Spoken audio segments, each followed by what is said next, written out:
వాట్సాప్లో కొత్త క్రైమ్ వస్తుందట, అలర్ట్గా ఉండమని చెప్పి పోలీసులు చెప్తున్నారు. కేంద్ర హోంశాఖ డైరెక్ట్గా ప్రకటించింది. వాట్సాప్లో పలు రకాల సైబర్ నేరాలు చోటు చేసుకుంటున్నాయని, వాటి పట్ల అప్రమత్తంగా ఉండాలంటే కేంద్ర హోంశాఖ పరిధిలోని నిపుణుల బృందమైన bureau of police research and development BPRD వినియోగదారులను హెచ్చరించింది. వివిధ రకాల సైబర్ నేరాలను ప్రస్తావిస్తూ 8 పేజీల సూచనలు విడుదల చేసింది.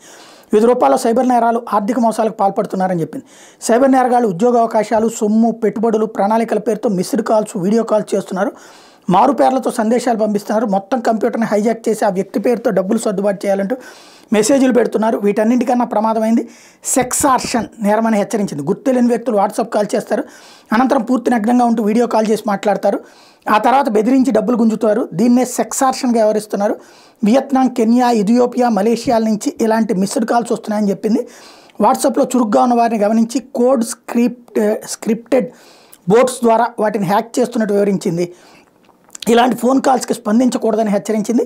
ఇటీవల వాట్సాప్ ఆవిష్కరించిన స్క్రీన్ షేర్ విధానాన్ని కూడా దుర్వినియోగం చేసి డబ్బు గుంజుతున్నారని చెప్పింది. ఇలాంటి వాటిని అరికట్టడానికి వాట్సాప్లో 2 ఫ్యాక్టర్ అథెంటిఫికేషన్ 2FA ని వినియోగించాలని సూచించింది.